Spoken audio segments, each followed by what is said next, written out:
예, 이 시간에 함께 보실 말씀은 창세기입니다. 창세기 19장입니다.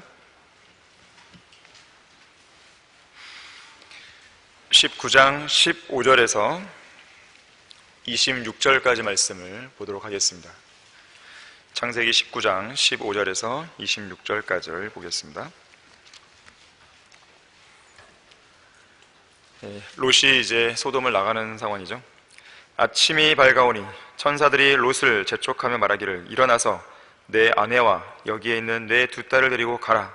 그래야 뇌가 성읍의 죄악 속에서 소멸되지 않게 되리라 하더라.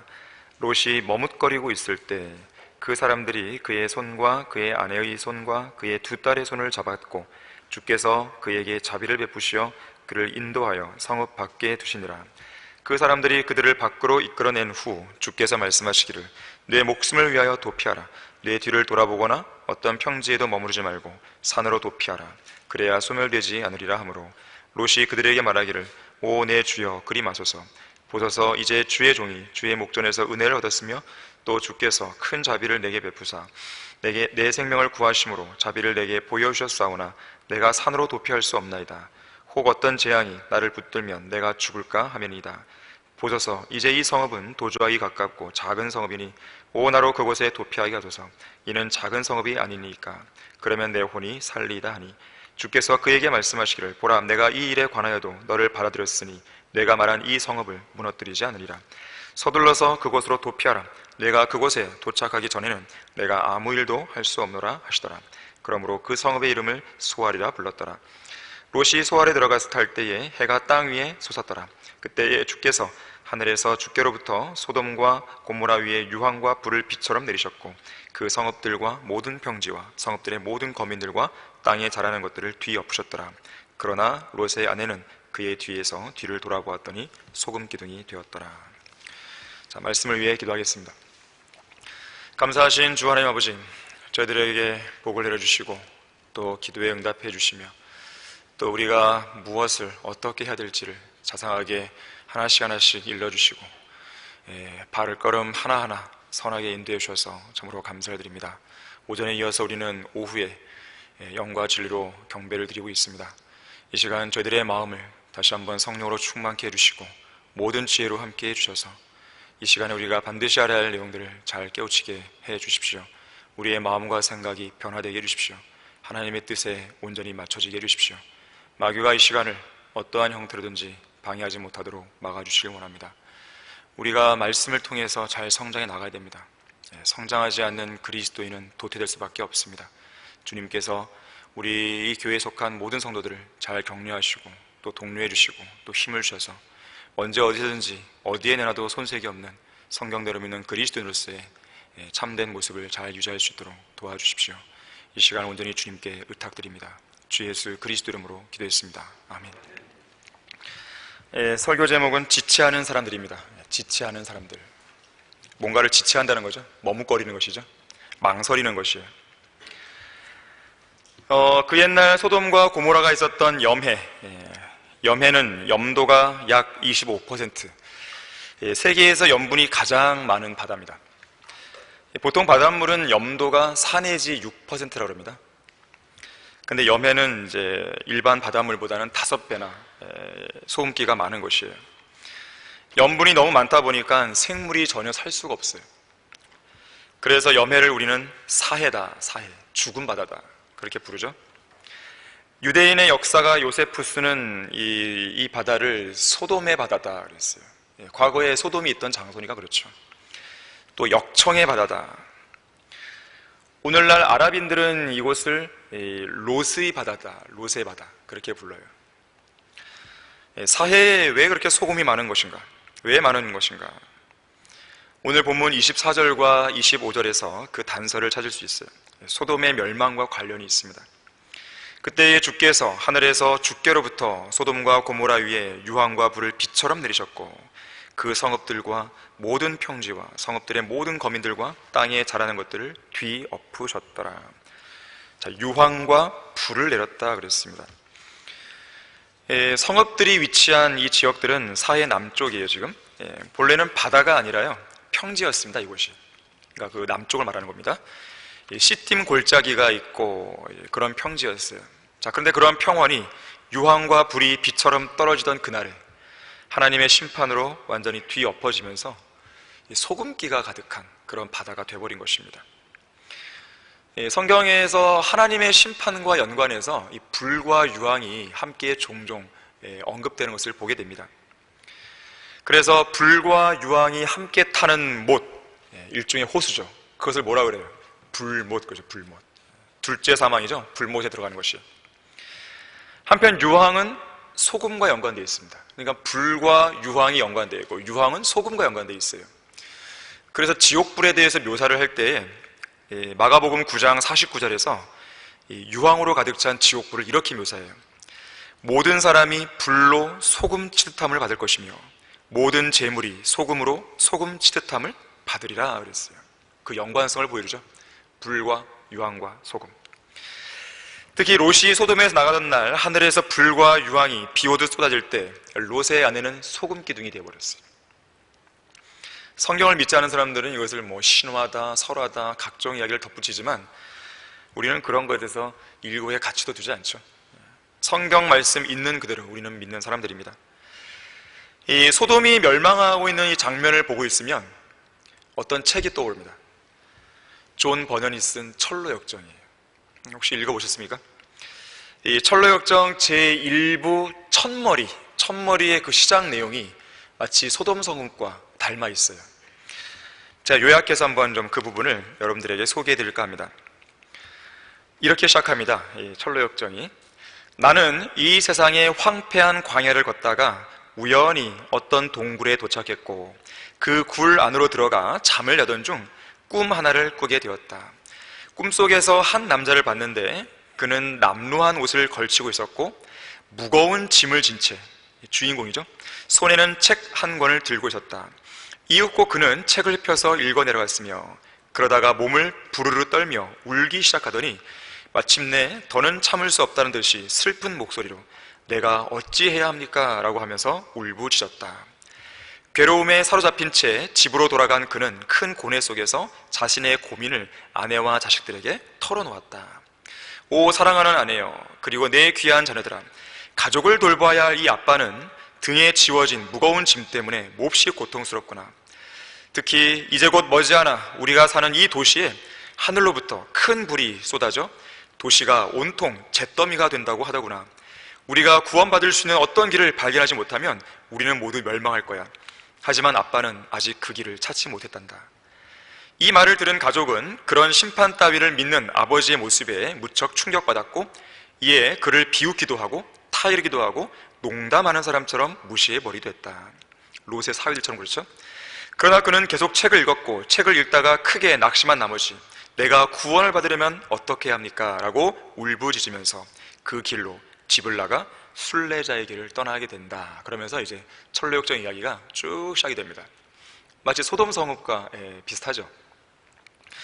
이 철로역정의 이런 묘사를 이 창세기에서는 이렇게 설명하고 있지만 좀 더 이것을 요약된 형태로 설명한 구절이 있어요. 우리 다 같이 베드로 후서 2장 6절에서 8절까지를 보겠습니다. 베드로 후서 2장 6절에서 8절입니다. 창세기 19장의 내용을 아주 요약적으로 우리에게 진리를 제시해주고 있습니다. 철로역정의 한 장면과도 비유사해요. 자, 6절 보시면 또 소돔과 고모라 성읍들을 무너뜨림으로 정죄하여 죄가 되게 하셔서 후세에 경건치 않게 살 자들에게 본으로 삼으셨으며 또 사악한 자들의 음란한 행실로 인하여 고통당하는 의로운 롯을 건져내셨으니 이는 그 의인이 그들 가운데 살면서 날마다 그들의 불법적인 행동을 보고 들음으로써 그의 의로운 혼이 고통을 당하였기 때문이니라. 오늘 우리가 보고 있는 창세기 19장 이 설교 본문에서는 두 천사가 멸망을 앞둔 소돔 성읍에 오르는 것이죠. 그리고 아브라함의 조카 롯을 향해서 이제 곧 있으면 이 성읍이 멸망할 것이다. 서둘러 이곳을 떠나라고 재촉하는 장면이에요. 우리가 오늘 읽었던 본문 그 앞에 보게 되면 12절과 13절에서는 이렇게 말해요. 여기에 너 외에 누가 더 있느냐? 사위와 내 아들들과 딸들과 누구든지 이 성읍에서 내게 속한 자는 이곳에서 데리고 나가라. 그들의 부르짖음이 주의 면전에서 매우 크므로 주께서 이곳을 멸하시려고 우리를 보내셨으니 우리가 이곳을 멸하리라. 이 엄중한 경고 앞에, 이 급박한 상황에서 16절에 보니까 롯은 머뭇거렸다라고 기록하고 있어요. 머뭇거렸어요. 상황이 매우 급박하게 돌아가는데 롯은 꾸물거렸고 지체하고 있었습니다. 그렇게 지체하고 꾸물거릴 시간이 없는데 소돔을 향한 진노의 심판과 그 비극적인 결말을 아는 천사들로서는 매우 답답했을 것이죠. 복장이 터진다는 말은 아마 이때에 적합한 말일 것입니다. 그래서 천사들이 나섭니다. 너무 머뭇거리니까 천사들이 직접 그들의 손을 붙잡아요. 두 천사니까 한 천사는 양손으로 롯의 손과 롯의 아내의 손을 잡았을 것이에요. 또 다른 천사도 롯의 두 딸의 손을 양쪽으로 잡고 이들을 강제로 끌고 나왔을 것입니다. 상황이 급박했기 때문에. 또한 본문에서는 주 하나님께서 머뭇거리고 지체하는 그들을 성읍 바깥으로 인도하시는 자비를 베푸셨다고도 말씀하고 있는 것이에요. 자, 그렇다면 롯은 왜 지체하고 머뭇거렸을까요? 첫 번째로 롯은 하나님의 부르심과 명령을 순종할 때, 하나님의 부르심과 명령에 순종할 때요, 늘 그래왔던 거예요. 하나님의 부르심과 명령에 즉각 순종하는 것이 아니라 늘 지체하고 머뭇거리고 망설이고 할까 말까 이래왔던 것이죠. 그러한 모습이 그대로 이 마지막 순간에도 드러나는 것이에요. 우리 다 같이 시편 119편 60절 찾아보겠습니다. 그리스도인은 하나님의 말씀, 하나님의 명령, 하나님의 부르심에요, 지체해서는 안 돼요. 그것은 올바른 그리스도인의 태도가 아니에요. 시편 119편 60절 한번 보십시오.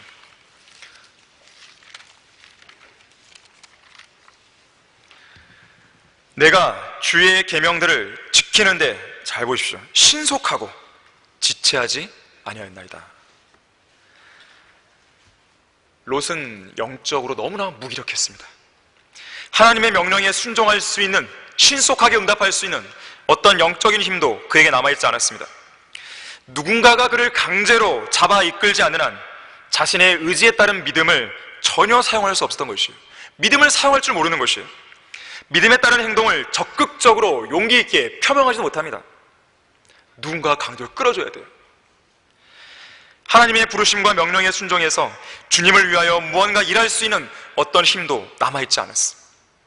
주님의 부르심이 분명하고 명령도 분명한데 그걸 어떻게 할 줄을 모르는 것이죠. 한 발짝 뛰기가 그렇게 어려운 것이에요.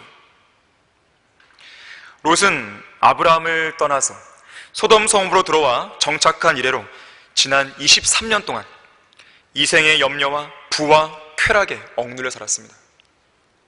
힘이 없어요.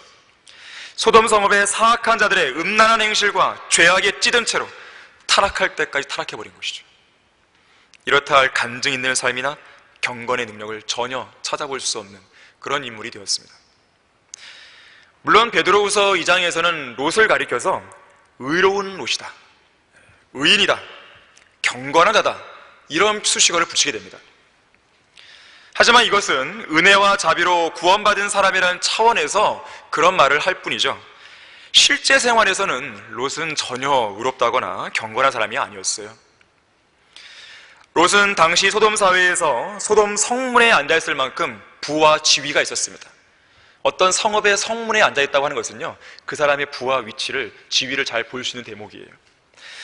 부자였고 부유했고 세상 사람들이 보기에 아무것도 부족한 것이 없는, 남부러울 것 없는, 그래도 이 세상에서는 그래도 중산층을 넘어서는 상위 몇 프로에 해당되는 그러한 삶을 살았던 것이죠. 하지만 영적으로는 이미 이 사람은 파산 직전에 있는 것이에요. 심각하게 병들어 있습니다. 라오디게아인들의 교회 시대의 모습처럼 비참하고 가련하고 눈멀고 헐벗은 사람이었어요. 롯은 세상을 너무나 사랑했습니다. 소돔을 너무나 사랑했어요. 너무나 사랑해서 소돔 성문에 앉아있을 만큼 소돔 성읍 사람들에게 깊숙이 들어가 있는 것이죠. 지금 다시 빠져나오기는 너무 어려운 상태예요. 너무 많이 들어가 버리신 것이죠. 결국 영적 분별력을 잃어버리고 말았습니다. 근데 롯의 이러한 모습은 소돔 성읍에 들어가기 전부터 이미 그 조짐은 나타났어요. 아브라함에게서 갈라져 나갈 때 저 평지에 있는 물이 있고 저 평지에 있는 소돔을 이 롯이 바라봅니다. 그때 롯은 이렇게 생각해요. 아, 저곳은 하나님의 동상 같네. 그리고 한 걸음 더 나가서 아, 저곳은 이집트 땅과 같네. 어떻게 하나님의 동상과 이집트가 같을 수 있겠습니까? 하지만 세상 사람들이 보기에는 교회 다니는 생활이나 밖에서 생활하는 거나 똑같다고 생각하는 것이죠. 영적 분별을 잃은 사람은 교회에서 내가 그냥 대충 사는 거나 세상에서 죄를 지고 사는 거나 똑같게 생각하는 것이죠. 하나님을 위해 사는 삶이나 이 세상에 사는 삶이 똑같다고 생각하는 거예요. 그래서 하나님의 사역도 세상 일처럼 해버리는 것이에요. 다시 말해서 롯은 하나님과 세상 사이를 그야말로 왔다 갔다 하는 사람입니다. 자, 그러다 보니 사위들에게는요, 주 하나님께서 이 성읍을 멸망시키라고 말했을 때 어떤 영향력도 미칠 수 없었어요. 여러분, 거기 창세기 19장 한번 다시 보겠습니다. 사위들이 롯의 말을 농담처럼 여깁니다. 창세기 19장 14절을 보시게 되면, 롯이 나가서 그의 딸들과 혼인한 사위들에게 구하여 말하기를, 일어나서 이곳에서 나가라. 주께서 이 성읍을 멸하시리라 하였으나. 자, 그냥 성읍이 멸망한다 안 그랬고요. 주께서 이 성읍을 멸하시리라 하였으나 그 사위들에게는 그가 농담하는 사람같이 보였더라 그랬어요. 주 하나님께서 이 성읍을 멸망시킬 거라고 말했을 때 이 사위들은 롯을 잘 알잖아요. 평상시에 장인어른이 하나님의 말씀을 존중도 안 하고 하나님의 말씀에 순종도 안 하고 하나님의 명령이라면 늘 망설이고 그럴 의지도 없는 사람이 주님께서 세상을 멸망시킨다고 우리에게 말하고 있다. 그야말로 웃기는 코미디라고 생각했을 것이에요. 누가복음 15장에는요 아버지의 재산에서 자신의 몫을 챙겨서 먼 나라로 떠난 작은 아들의 이야기가 나오죠. 작은 아들은 분명 방탕하게 살았던 것, 잘못한 것이 맞습니다. 모든 걸 낭비했어요. 잘못했죠. 결국 그에 대한 대가를 받죠. 신문대로 거둡니다. 기근과 궁핍 속에서 돼지가 먹는 곡식 껍질로 배를 채우지도 못한 채 비참하게 죽어갔어요. 그때 이 작은 아들은 아버지를 떠올리죠. 자기가 떠나왔던 그 아버지. 그 순간 그는 진실한 마음으로 회개합니다. 그리고 아버지께로 다시 돌아가기 위해서 쓰러져 있던 바로 그 자리에서 일어나는 것이에요. 롯처럼 머뭇거리거나 주저한 게 아니에요. 일어날까 말까, 갈까 말까, 그런 고민 안 했습니다. 아버지를 떠올렸을 때 회개했고 그리고 그 즉시로 일어나서 간 거예요. 돼지 우리를 박차고 일어난 것입니다. 아버지께로 가야겠다고 결심한 이상, 그러한 결심이 선 이상 돼지처럼 진창 속에 눌러앉아 있어야 할 이유가 전혀 없는 것이죠. 배고픔을 해결하기 위해서 돼지가 먹는 곡식 껍질 따위를 누가 줄까? 이런 기대할 이유도 없었습니다. 작은 아들은 절대 머뭇거리지 않았어요. 소돔 성읍이 불바다가 된다고 하는 그날, 소돔 성읍을 빠져나가서 산으로 도망해야 되는데 롯은 머뭇거렸어요. 주저주저했습니다. 롯의 아내처럼 뒤를 돌아보지도 않은 사람이 바로 이 작은 아들이었어요. 롯이나 롯의 아내와는 확연히 달랐던 것이죠. 이것이 바로 회개예요. 이것이 바로 진정한 회개입니다. 진정한 회개에는 어떤 머뭇거림도 없습니다. 돼지 우리에서의 삶을 완전히 청산하고 그것을 박차고 일어나서 아버지 하나님께로 가는 것만이 진정으로 회개한 성도들이 취해야 할 유일한 행동이에요. 머뭇거리면 안 되는 것이죠. 아버지께로 간다고 했다면 그냥 일어나는 것이에요. 그곳에 계속 머물러 앉아있으면 해결이 되는 게 아닙니다. 그 기근과 궁핍 속에서 자신의 처지를 한탄하고 세상을 원망한다고 해서 상황이 바뀌는 것도 아니에요. 많은 사람들이 부모 탓하고 자녀 탓하고 친구들 탓하고 다른 지체들 탓하죠. 자기 자신을 먼저 탓해야 돼요. 모든 결정은 자기가 한 거예요. 결국에는 그 사람이 누군가의 조언을 들었다 하더라도 결국은 자기가 결정한 거예요. 이스라엘 백성들의 특징이 뭐예요? 불평불만이에요. 불평불만. 어찌나 죽는다는 말을 많이 하는지 너희들이 우리를 죽이려고 데려왔냐? 이런 말을 계속합니다. 광야에서. 누가 나오라 그랬어요? 누가 나오라 했습니까? 물론 하나님께 나오라 그러셨죠. 결국 결정은 누가 한 거예요? 자기들이 한 거예요. 망해가는 이집트에서 계속 함께 있고 싶다, 그럼 있으면 되는 거예요. 그의 자유예요. 하지만 그들은 나왔잖아요. 누가 결정한 거예요? 자기가 결정한 것이에요. 그럼 불평불만할 이유가 없죠. 나온 것도 자기들이 하는 것이고 거기에 머무르는 것도 자기가 결정하는 것입니다. 자, 그러나 우리는 현명한 결정을 해야 되는 것이죠. 주님께로 우리는 가야 되는 것이고 잊지 말아야 할 장소를 벗어나야 되는 것이고 멸망을 앞둔 소돔이나 이집트에 있을 이유가 없는 것이죠. 그리고 그렇게 결심을 했다면 머뭇거림이 있으면 안 됩니다. 주저함이 있으면 안 되는 것이에요. 만약에 천사들이 아니었다면 롯과 롯의 아내는 또 두 딸은 그냥 거기에서 있을 수밖에 없었을 것이에요. 하지만 하나님의 뜻은 그것이 아니었기에 그들이 나올 수 있었던 것이죠. 자, 롯은 비록 사위들의 신망을 얻지는 못했지만 자신의 아내와 결혼하지 않은 두 딸이라도 지금 당장 데리고 일어나서 소돔을 떠나면 돼요. 도대체 무슨 미련이 있기에 계속 머뭇거리냐 이거죠. 지금까지는 이렇다 할 간증 있는 삶을 살지 못했다 해도 소돔의 멸망이 확정된 이상, 그리고 멸망의 시간이 얼마 남지 않은 지금 머뭇거리거나 지체할 이유가 어떤 이유가 없는 것이죠. 당장 일어나서 하나님의 명령에 즉각 순종하는 믿음을 보여야 되는 것이에요. 그 마지막 순간에도 그렇게 해야 되는 것이에요. 하지만 롯은 그동안 살아왔던 인생이 그래 본 적이 없는 거예요. 그런 모습이 그대로 드러나고 있는 것입니다. 하나님의 부르심과 명령이 주어졌을 때 그리스도인은 지체하면 안 됩니다. 내가 주의 계명들을 지키는 데 신속하고 지체하지 아니하였나이다. 그리스도인은 인생에서 두 번 부르심을 받습니다. 첫 번째는 구원받을 때 부르심을 받죠. 우리는 그때 부르심에 즉각 응답해서 예수 그리스도를 믿고 영접한 것입니다. 그래서 구원받은 거죠. 만약에 그때 우리가 머뭇거리거나 지체했다면 구원받을 기회를 영영 잃어버릴 수도 있는 것이죠. 두 번째로는 하나님의 사역에 부르심을 받습니다. 그 부르심에 즉각 응답해서 신실함을 보인 사람들은 하나님께 귀하게 쓰임받아요. 하지만 이때 역시 머뭇거리거나 지체하면 하나님을 섬길 수 있는 기회를 영영 잃어버릴지도 모릅니다. 그러나 하나님께는 정말 오래 참으시는 분이에요. 정말 오래 참으시는 분입니다. 여러 번의 기회를 주시는 거예요. 그러나 기억하셔야 돼요. 오래 참으시면 반드시 끝이 있다는 거예요. 오래 참다 뿐이지 영원히 참는다, 그 말씀 안 하셨어요. 오래 참는 거죠. 천년만년 가는 게 아닙니다. 구원받은 성도들은 잘 유념하셔야 돼요. 구원받은 우리는, 또 성경대로 믿는 그리스도인들이 우리는 잘 유념해야 됩니다. 하나님의 어떠한 명령이든 어떠한 부르심이든 거기에는 지체함, 머뭇거림, 망설임 없어요. 주님의 부르심과 명령에는 오직 예만 있을 뿐입니다. 왜 그럴까요? 절대 권위를 지니신 왕의 명령이에요. 왕의 부르심이에요. 거기에 무슨 이러냐 저러냐 해야 할 게 뭐가 있겠어요. 롯에게 하나님께서는 산으로 빨리 가라 그랬어요. 근데 롯은 이 소돔 성읍을 나오는 것도 머뭇거렸고 산으로 가는 것도 뭔가 얘기를 하죠. 가까운 작은 성읍으로 갈게요. 하나님께서는 그것도 받아주세요. 근데 결과적으로는 산으로 가잖아요. 결과적으로 갈 건데 왜 굳이 그런 토를 하냐 이거죠.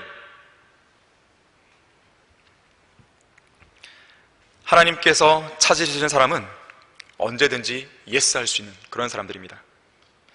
그리고 그러한 성도는요, 저 영원에서 맞이할 그리스도의 심판석이 그 누구보다도 풍성해지는 거예요. 그에 대한 보상을 받는 것입니다. 영국에 어느 젊고 뛰어난 운동선수가 있었습니다.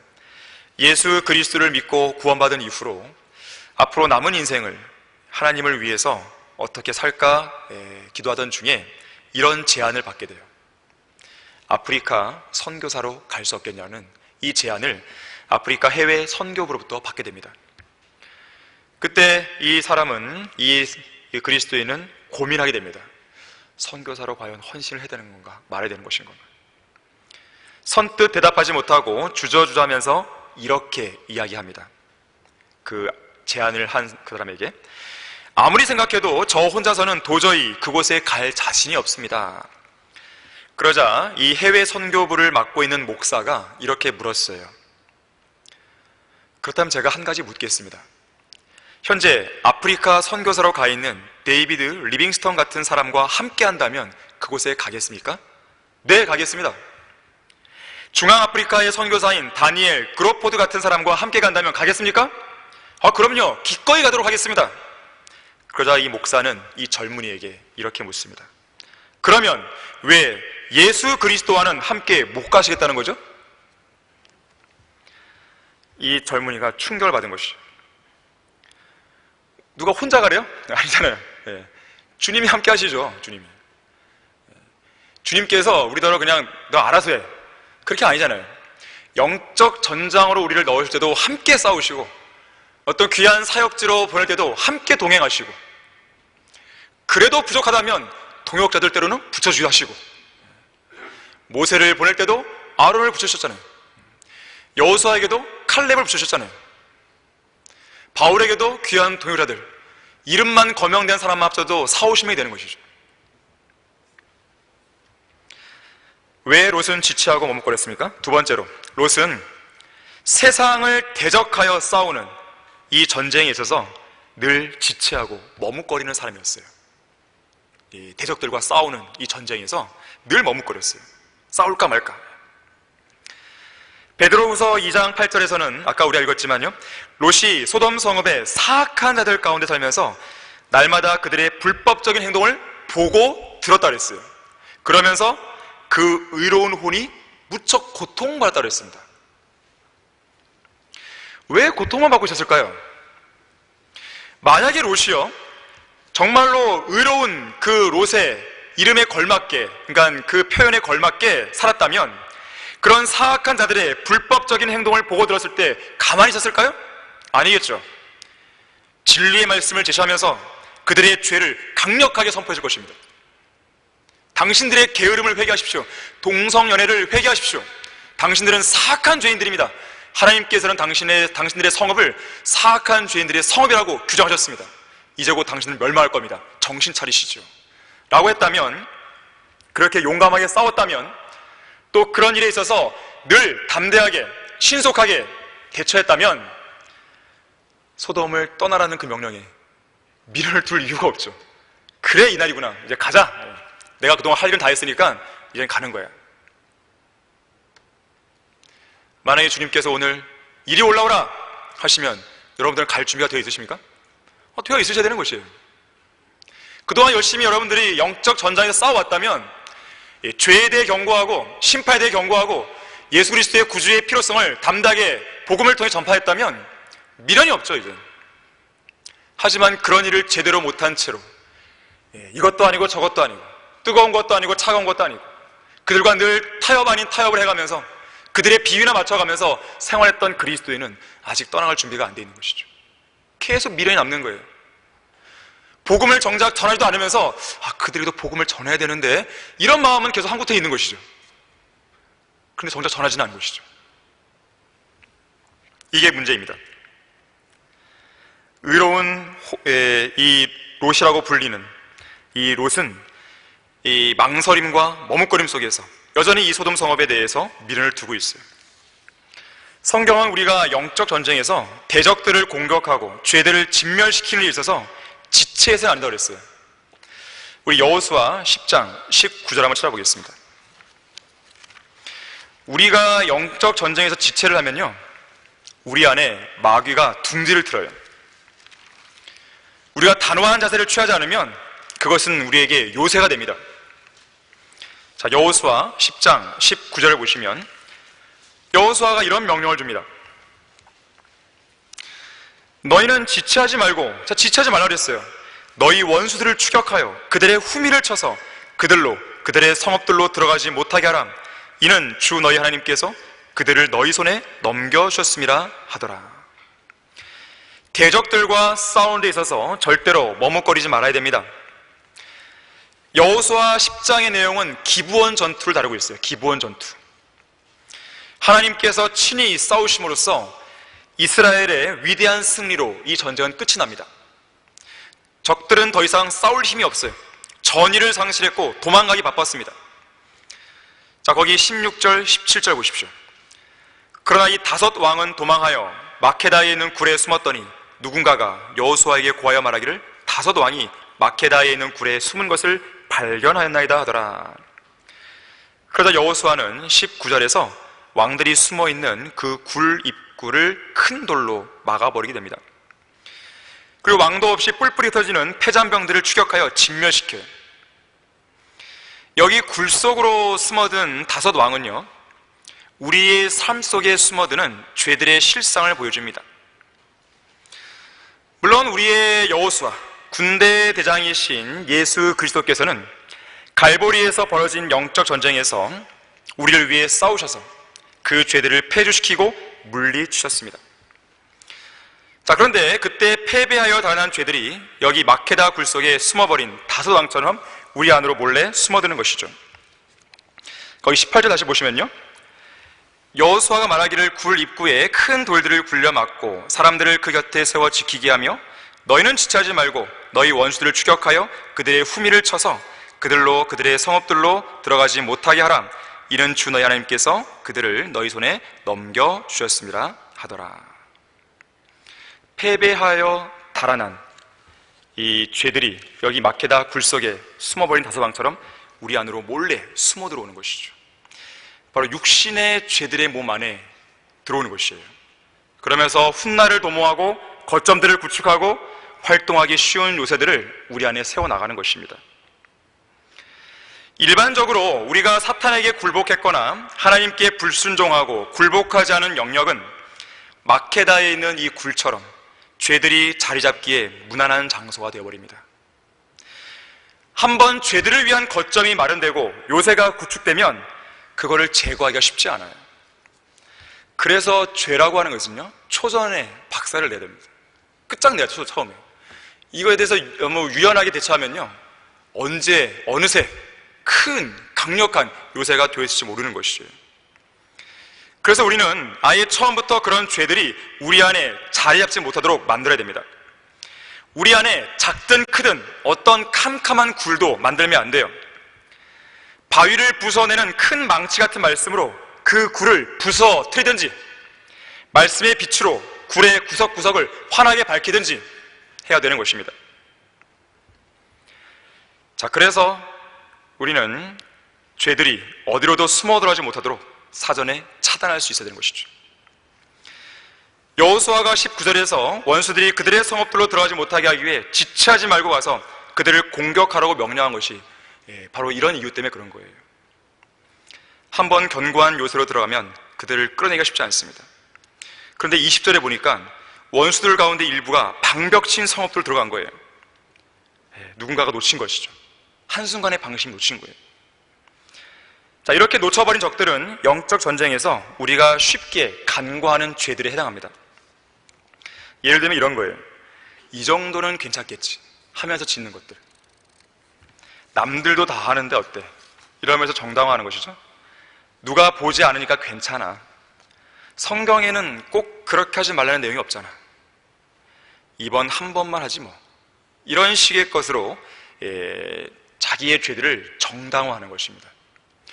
그래서 군중 심리가 그렇게 무서운 것이에요. 자기와 똑같은 죄들을 짓는 사람들 안에 딱 숨어 있으면요, 괜히 마음이 편해집니다. 남들도 하니까. 이것이 그 사람에게 큰 문제를 낳게 되는 것이죠.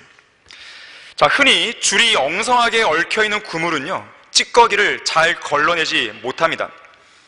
하지만 촘촘하게 얽혀있는 그물은 작은 오물도 걸러냅니다. 자, 영적으로 성숙한 그리스도인의 모습이 바로 이와 같아요. 그 삶의 자세가, 그 간격이 좁고 그 골은 그물과 같아서 작은 죄까지도 하나님께 자백하고 버리는 것입니다. 하지만 걸러내지 못하고 쉽게 간과해버린 죄들이 우리 안으로 하나씩 스며들 수 있다는 것을 기억해야 돼요. 자기 스스로 성별의 기준을 낮추게 되면 이런 일이 비일비재하게 일어납니다. 하나님께서는 우리에게 성별과 관련해서 어떤 기준을 주셨어요. 그건 성경적 기준입니다. 여러분들 스스로 그 기준을 낮추시면 안 돼요. 낮추시는 순간 그 문턱을 수많은 죄들이 넘나들 것입니다. 또한 이렇게 놓쳐버린 적들은 죄들을 향한 공격이나 압박의 수위를 낮출 때, 또 죄들과 싸움을 집요하게 지속하지 않을 때 생겨날 수가 있는 것이에요. 그래서 우리는 죄들과의 싸움에 있어서 그 어떠한 상황에서도 지체하면 안 됩니다. 머뭇거림이 있으면 안 돼요. 한 번에 내가 끝내야겠다, 한 번에 못 끝내면 두 번, 세 번이라도 어쨌든지 완결 지을 때까지 내가 끝장을 보겠다, 그러한 자세가 있어야 되는 것입니다. 결국 이러한 적들을 여호수아는요 다 끌어내서 처단하는데요, 거기 22절부터 25절 보세요. 그 후 여호수아가 말하기를 굴의 입구를 열어 그 굴에서 그 5 왕을 내게로 끌어내라 하니 그들이 그대로 하여 굴에서 그 5 왕을 그에게로 끌어내었으니 예루살렘 왕, 헤브론 왕, 야르문 왕, 라키스 왕, 에글론 왕이라. 그들이 그 왕들을 여호수아에게로 끌어내자 여호수아가 이스라엘의 모든 사람들을 부르고 그와 함께 간 전사들의 대장들에게 말하기를 가까이 와서 너희 발로 이 왕들의 목을 밟으라 하니 그들이 가까이 와서 그들의 발로 그 왕들의 목을 밟으니 여호수아가 그들에게 말하기를 두려워 말고 낙심치 말며 강건하고 담대하라. 이는 주께서 너희가 대적할 모든 너희 원수들에게 이같이 하실 것임이라 하니라. 자, 이처럼 이 왕들의 목을 밟았다는 것은 완전한 정복과 완전한 승리를 보여주는 거예요. 적들 위에 군림하는 것입니다. 자, 이러한 모습이 우리의 영적 전쟁으로 적용되었을 때 이렇게 볼 수 있는 것이죠. 죄들을 주님께로 끌고 나와야 되는 것이에요. 이스라엘 백성들이 5 왕을 여호수아에게로 끌고 왔듯이 우리도 죄들을 예수 그리스도의 보혈 아래로 가져와서 그 아래 굴복시키는 것이에요. 죄에서 자유를 얻을 수 있는 길, 죄를 굴복시키고 그 위에 군림할 수 있는 유일한 방법은 예수 그리스도의 피밖에 없는 것이에요. 또한 우리가 어떤 특정한 죄에 대해 승리를 맛보게 되면요, 또 다른 죄와 싸우는 데 있어서 자신감과 담대함을 얻습니다. 여기 여호수아도 그렇게 말하잖아요. 이 왕들의 목을 밟은 그 사람들에게 말하기를 두려워 말고 낙심치 말며 강건하고 담대하라 했어요. 앞으로 싸우게 될 원수들도 이렇게 하실 것이다 그랬단 말이에요. 마찬가지예요. 우리도 어떤 죄에 대해서 여러분들이 이겼어요. 내가 그동안 고질적으로 넘어져 왔던, 매번 이 죄만 만나면 넘어졌던 그 죄를 내가 정복했단 말이에요. 예수 그리스도의 피와 성령의 능력을 했단 말이에요. 그럼 얼마나 기쁘겠어요. 그런데 거기서 멈추는 게 아니죠. 또 다른 어떤 죄의 공격에 대해서 우리는 그런 자세를 취해야 되는 것이에요. 하나의 죄를 이겼다고 해서 만사형통이 되는 게 아닙니다. 마귀는 또 다른 죄의 유혹을 우리에게 들이미는 것이에요. 그래서 이 여호수아가 그 목을 짓밟을 왕들을 꺼내서 죽이고 26절에 보게 되면요, 나무에 매달았습니다. 승기를 잡았을 때 완전히 끝내는 것이에요. 전쟁의 온전한 승리는 그것을 완전히 종결 지을 때 얻을 수 있습니다. 흐지부지하게 끝내서는 안 돼요. 어느 정도 승리했다는 자만 속에서 어중간하게 영적 전쟁을 멈춰서는 안 됩니다. 어설프게 놔두면 원수들은 훗날을 도모하게 돼 있어요. 반드시. 이런 일에 있어서 우리는 머뭇거리거나 지체하면 안 됩니다. 신속하고 확실하게 매듭을 지어야 되는 것이죠. 자, 왜 롯은 지체하고 머뭇거렸습니까? 3번째로, 세상과 온전히 성별하고 분리하는 데 있어서 지체하고 머뭇거리는 사람이었기 때문에 그래요. 세상과 온전히 성별하고 분리하는 그것에 있어서 늘 망설였어요. 그래서 롯은 현 교회 시대에 육신적인 그리스도인을 예표합니다. 그리스도의 심판석에서 모든 것을 잃어버리는, 구원만 빼고 모든 것을 잃어버리는 그야말로 타락한 그리스도인의 예표가 되는 것이죠. 그런 의로운 롯이 소돔과 고모라 가운데 살면서 날마다 보고 듣는 그들의 불법적인 행동들과 음란한 행실 때문에 그 혼이 고통당했던 것이에요. 하지만 그는 그 자리를 과감하게 박차고 나오지 못하는 육신적인 성도에 불과했습니다. 이런 롯에 대해서 럭마 목사님은 이렇게 권면해요. 한번 들어보십시오. 당신이 정말로 그리스도인이라면 세상 사람들이 당신을 웃기려고 농담을 건네거나 어떤 재미있는 이야기를 들려주더라도 같이 맞장구 치며 깔깔대고 웃기는커녕 입가에 미소조차 지어서도 안 된다. 당신이 세상 사람들과 어울려서 같이 낄낄대는 것 자체가 죄에 동참하는 것이요, 당신 자신이 이미 타락했다는 증거다. 당신은 어쩌다가 그런 계제에 당면하더라도 당장 그 자리를 뜨는 것이 상책이다. 당신이 그리스도인이라면 세상 사람들의 그런 분위기가 못마땅해서 얼굴을 찡그린 채 그냥 그 자리에 남아있을 이유가 없다. 나는 구원받고 그리스도인으로 거듭난 직후부터 어떤 경우에도 세상 사람들의 경박한 분위기에 휩쓸리거나 그들이 시시덕거리는 장소에 그냥 꾹 참고 눌러앉아 있은 적이 한 번도 없다. 어떤 때는 그들이 내게 일부러 아주 짓궂게도 질탕한 농담을 걸어오기도 했지만 한 번도 거기에 응대해 본 일이 없다. 그 바람에 나는 일시에 세상 친구들을 다 잃고 말았고 세상에서는 아주 고립되고 말았다. 그러나 그렇다고 그것을 아쉬워해 본 적은 한 번도 없다 그랬어요. 자, 성도들은 죄와 세상으로부터 신속하고 확실하게 성별해야 돼요. 어떤 곳에서 내가 그리스도의 향기를 내지 못할 바에는요, 가지 마세요. 거기 있지 마세요. 왜 거기에서 고통받으면서 꾹꾹 참고 있냐 이거예요. 왜 그런지 아십니까? 죄에 대한 탐닉, 쾌락에 대한 즐거움. 한편으로는 고통받지만 뭔가 즐기고 싶은 거예요. 이것도 아니고 저것도 아닌 바로 그 모습입니다. 열왕기상 18장 21절에서는 선지자 엘리야가 하나님과 바알 사이에서 어중간한 상태로 지체하고 머뭇거리는 백성들을 향해 이렇게 경고합니다. 너희가 얼마나 더 두 의견 사이에서 지체하려느냐. 주가 하나님이시면 그를 따르라. 그러나 만일 바알이면 그를 따르라. 뜨겁든지 차갑든지 하라 이거예요. 하나님을 따르든지 바알을 따르든지 하라 이거예요. 하나님을 따라서 하나님을 위해서 하나님의 말씀대로 살든지 아니면 차라리 그냥 세상 사람이 되든지 둘 중에 하나 하라는 거예요. 이것도 아니고 저것도 아니고 미지근한 모습.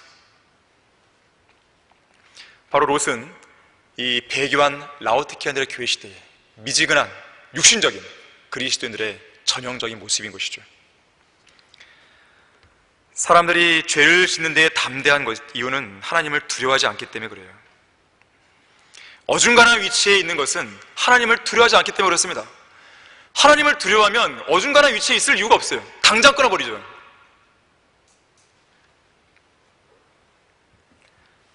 환한 대낮에 공개적인 장소에서 죄를 짓는 사람은 거의 없죠. 일반적으로 어두운 밤에 혼자 있을 때 은밀한 장소에 짓습니다. 아무도 안 보니까. 정말로 안 보나요? 우주를 누가 만드셨어요? 산과 바다를 누가 만드셨어요? 동물과 식물, 우리 인간들을 누가 만드셨어요? 인류의 역사를 누가 주관하세요? 우리가 보고 있는 것, 지금 뭘 보고 있는지, 뭘 듣고 있는지, 우리가 무엇을 말하고 있는지, 우리의 앉고 서는 것, 우리가 생각하는 것, 그 모든 것, 그것을 일일이 헤아리시는 분이 지금 계시는 거예요. 그분의 이름은 거룩이신 분, 곧 거룩하신 주 하나님이십니다. 그분 안에는 전혀 어둠이 없습니다. 정결한 눈을 가지신 분이에요. 그런 하나님께서 어두운 밤에 혼자 은밀한 장소에서 몰래 죄를 짓는 바로 그 사람들을 보고 있는 것이죠.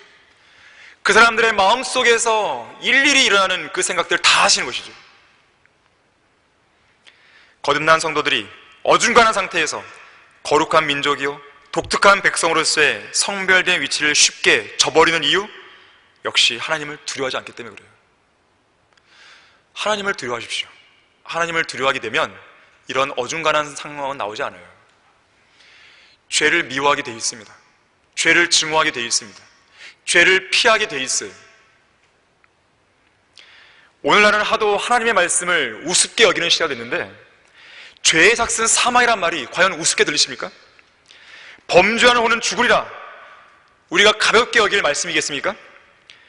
육신을 따라 살면 죽는다. 세상도, 세상에 있는 것들도 사랑하지 말라. 이것이 각자 자신에게 엄중한 경고의 말씀으로 들어오지 않는다고 한다면 그 사람은 지금 상당 부분 타락해 있는 거예요. 하나님을 두려워하지 않는 화인 맞은 양심이 육신적인 그리스도들 하여금 죄로 돌진하게 만들어버린 것이죠. 제동장치가 고장난 것이에요. 고삐 풀린 망아지 같은 것이죠. 여러분이 만일 그 중 한 사람이라면 지금 당장 죄를 자백하고 돌이키고 버려야 돼요. 작은 아들처럼 당장 그 자리에서 일어나야 돼요. 거룩한 삶의 자리로 돌아와야 되는 것입니다. 주의 눈은 어느 곳에서나 악한 자와 선한 자를 살피신다고 그랬어요. 자, 하나님께서는 여러분이 그토록 감추고 싶어 했던 수치스러운 일들까지 모두 다 드러낼 수 있는 분임을 기억해야 됩니다. 내가 죄를 감추고 싶다고 해서요, 계속 감추시는 게 아니에요. 물론 하나님께서는 그것을 여러분의 생애 가운데 드러내지 않으실 수도 있습니다. 하지만 그것은 하나님의 자비일 뿐이지 여러분이 그것을 이용하는 도구로 쓰면 안 돼요. 그런 순간 하나님께서 언젠가 여러분이 은밀히 졌던 그 죄를 들추어내시는 거예요.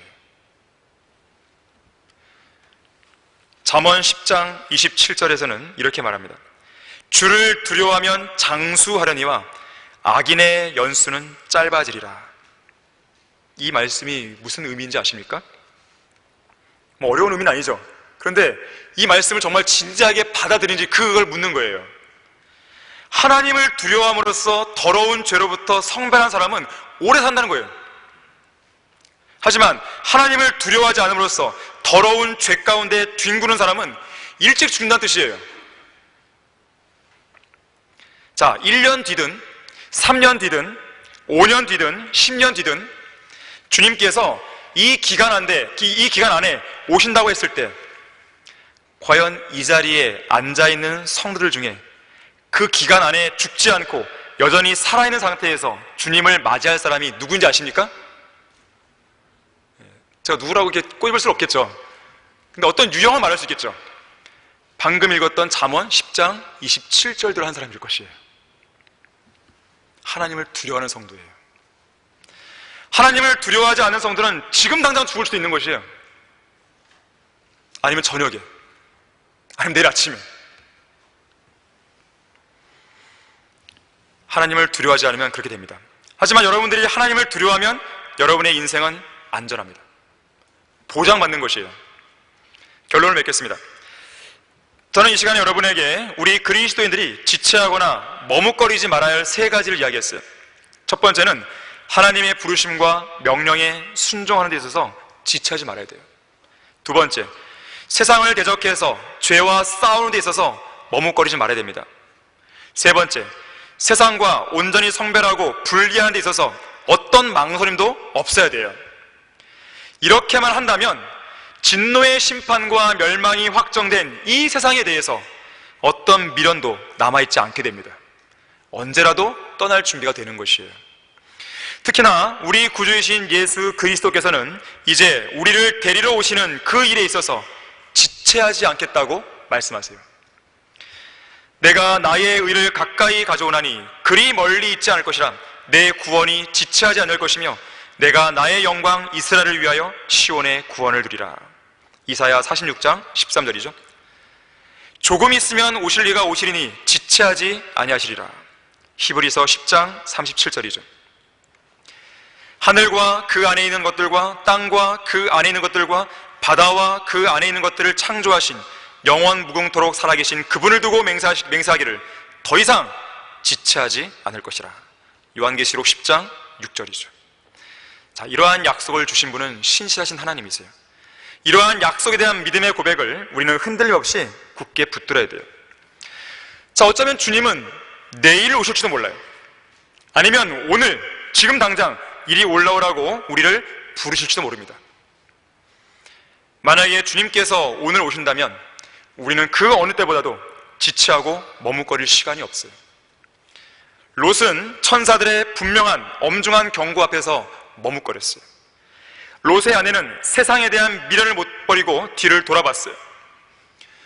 오늘날 많은 그리스도인들이 그들의 전철을 밟고 실족해버리고 있습니다. 지금까지 여러분이 어떤 삶을 살아왔는지 저는 잘 몰라요. 하지만 한 가지 분명하게 말할 수 있는 것이 있어요.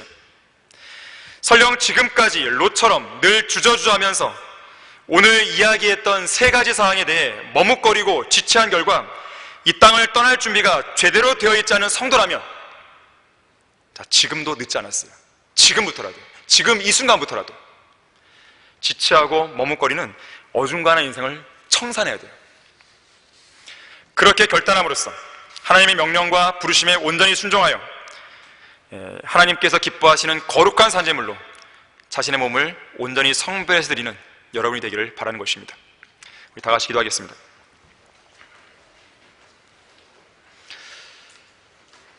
감사하신 주 하나님 아버지, 롯의 모습을 통해서 우리 스스로를 잘 돌아보게 해주시고 우리가 부족하고 또 나약했던 그런 부분들을 다시 한번 점검할 수 있도록 해주셔서 감사합니다. 주님의 명령에 있어서 우리가 지체하지 않게 해주십시오. 주님께서는 반드시 오십니다. 이제 곧 속히 오시는 것입니다. 그러한 사실을 믿는 성도라면 주님의 명령에서 어떤 것도 우리는 지체할 이유가 없는 것입니다. 우리가 늘 이 땅을 떠날 준비를 하며 살 수 있도록 해주십시오. 주 예수 그리스도 이름으로 기도했습니다. 아멘.